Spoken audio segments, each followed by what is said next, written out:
मैं देवों के देव महादेव के चरणों पर प्रणाम करती हूँ। मैं गौरी पार्वती माता के चरणों पर प्रणाम करती हूँ। मैं कार्तिक गणेश दोनों भैया के चरणों पर प्रणाम करती हूँ। सभी देवी देव चरणों पर प्रणाम करती हूँ। आज मैं बहुत ही प्यारा एक सास बहू का कथा सुनाने वाली हूँ। कैसे बहू अपना सास को मारने के लिए क्या क्या उपाय करती है। मगर सास शिव गुरु के शिष्य रहते हैं तो कैसे शिव गुरु बचा लेते हैं। एक गांव में एक निर्मला नाम की गुरु बहन रहती थी। निर्मला का काम था कि रोज़ 5 रुपये अपना बेटा की कमाई में से वो रोज़ 5 रुपये लेकर चर्चा करने जाती थी। और खाली हाथ वो कभी नहीं जाती थी। उनका काम था कि 5 रुपये कभी मकुदाना तो कभी मिश्री तो कभी बादाम, मगर जब भी जाए चर्चा में तो नहीं के जाए। तो रोज़ 5 रुपये बहू से मांगे। ऐसे ही मांगते थे तो बहू इस बात से बहुत परेशान थी कि बुढ़िया तो हमारा लगता है कि 150 का महीना शिव चर्चे में ख़त्म कर देगी 5 रुपये के हिसाब से। हम कैसे अपन पैसा बचाएं, ये तो मनबे नहीं कर रही, रोज़ 5 रुपये मांग रही है। तो क्या करती है निर्मला के बहू कि अपना माँ के पास फ़ोन करती है और कहती है माँ से कि हे माँ, हमको बताओ कि हम 150 रुपये का महीना कैसे बचाएं। ये रोज़ शिव चर्चा में जाती है तो रोज़ 5 रुपये कुछ ले ही के जाती हैं। हम सोच रहे हैं कि बूढ़ी के घर से कहूँ बाहर निकाल दें। तो उनको माँ बोलती है, उनको जो बहू के समधी रहती है वो बोलती है बहू के समधी माने माँ कि ऐसा करो, अगर तुम बाहर निकालोगे तो लोग कहेगा कि सब जगह ज़मीन तो अपना हड़प ली, सास के ले ली, और उनका बेटा से भी मैंने सुख कर रही है और बुढ़िया के घर से निकाल दी। तुम ऐसा करो बेटी कि उनको तुम दूध में ही जौहर दे के मार दो, कोई जनबो नहीं करेगा, सुतले रह जाएंगी। बड़ी खुश होती है बहू उनकर बेटी सुन के और कहती है बहू उनकर खुश होके कि ये माई काम हमसे अकेले नहीं होगा, आप भी चलाइए, बोलती है निर्मला की बहू। तो कितना माँ घर बेटी के बसाती है, कितना माँ जो समझदार नहीं है वो बेटी के समझैला के बेजाय के मतलब वो सिखाइबे करती थे। गलत बात है, बेटी के घर बच जाना चाहिए, उजाड़ना नहीं चाहिए।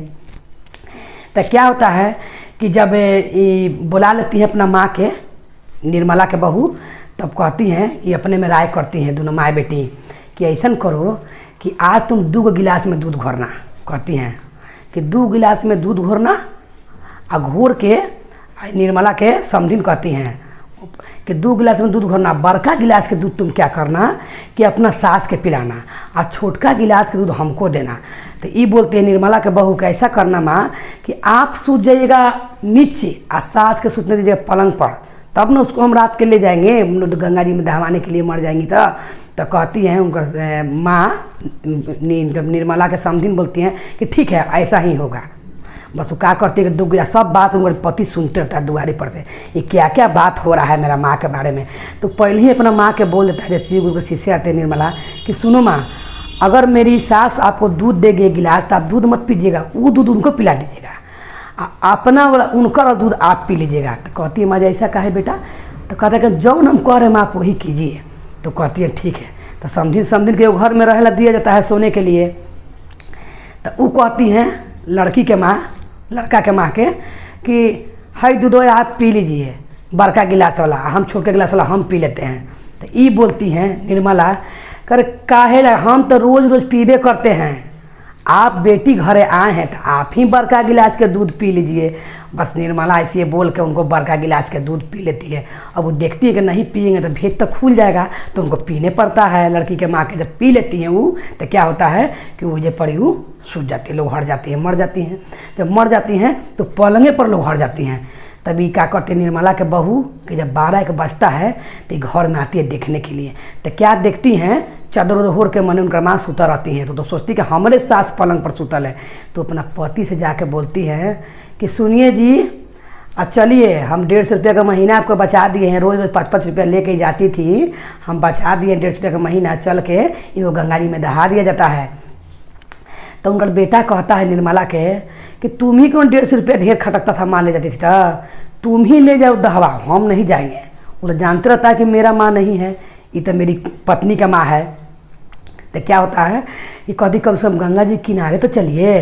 तो गंगा जी के किनारे मनु संगे संगे जाता है, गेहूँ मनु लेके जाती है बोरा में करके घिसिया से ले जाके गंगा जी किनारे। और जैसे डूब जाती है गंगा जी में डालने के लिए तो जाके दहवा आती है। तो यही गंगा किनारे खड़ा था उनका बेटा, और जाके दहवा आती है। वो तो सोचती है कि सास है हमारा, रहती है उनकर मैये। तो कहती दहवा के अपना पति से कहा, कहती है अपने पति से आई हो दादा पियावा के मैया दहल जाला।